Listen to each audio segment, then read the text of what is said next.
Welcome back. School safety training is underway all across the state, and we're not talking about fire drills. School personnel are preparing in ways you probably never imagined as part of sweeping efforts to get armed guardians in every building.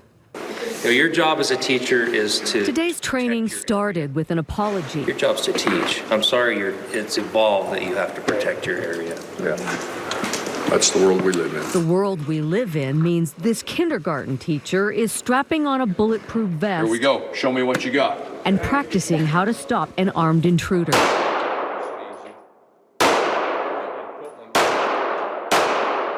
On inspection, she passed the test. Game over right now. Some of these educators will have guns in their classes. Others at the training may serve as school guardians. That's really good. Good, I'm happy to hear that. Yeah, that's really good. By law, we can't identify who's who. All right, let's go. Time for the next drill. If their adrenaline wasn't up already, it is now. She leaps into action to protect her class. If they can do what we're teaching them to do today, is lock down and stay in that classroom, their odds are that they will survive this. That kind of intense shoot-to-kill training is now coming to schools all over the state as they work to identify, arm, and train thousands of school guardians.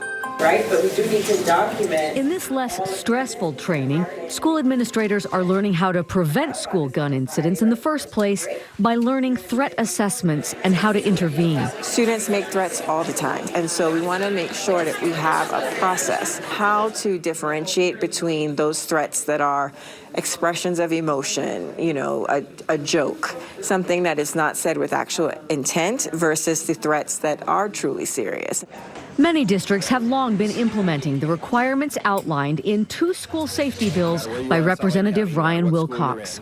They're a response to the all too frequent school shootings. Every district told us the toughest standard is the one that requires armed guardians in each school. The stipulations: can't be a teacher or principal, must be a volunteer, in school every day, bell to bell. The yearly state stipend is just $500. Last summer, we reported on several of the state's largest districts struggling to find enough volunteers. Well, they had to submit their plans to the state by the end of the year. Were they able to figure it out? We surveyed every district.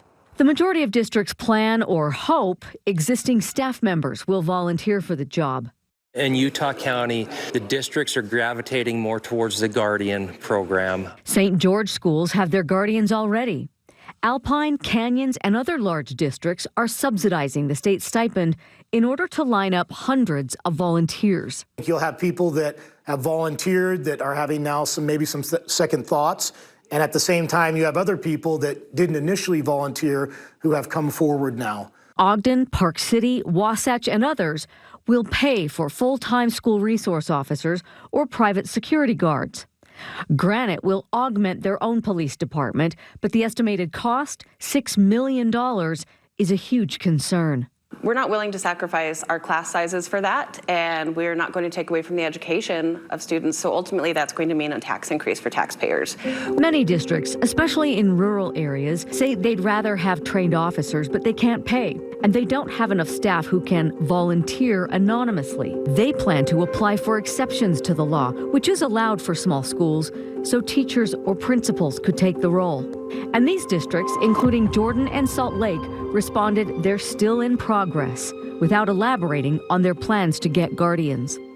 The state had allocated $100 million that schools could apply for to purchase safety equipment, like teacher panic buttons, reinforced windows, or guardians. But now Representative Wilcox has estimated it may cost as much as $800 million. Aside from funding concerns, many educators told us the training and focus on safety is empowering. I feel like if somebody's going to be threatening my students, I am the first responder, and I need to know how to respond properly. Will she carry at her school?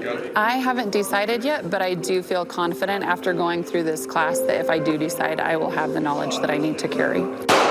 Whatever they decide, Educators believe they'll be more ready when the unthinkable once again becomes the world we live in. Try to provide a tool beyond just, throwing a book or a chair or barricading themselves behind a door. Being able to help everybody still know that school is a very, very safe place to be. Amendments and funding for this law are under discussion right now at the state legislature, but the deadline for this to be in place is next fall. So schools are moving forward to make it happen. Yeah, no easy answer, but they got to hurry up and pull the trigger, so to speak, on this, Yeah, right? a lot of work, Yeah. Yep. All right, great story, Deanie. Thanks.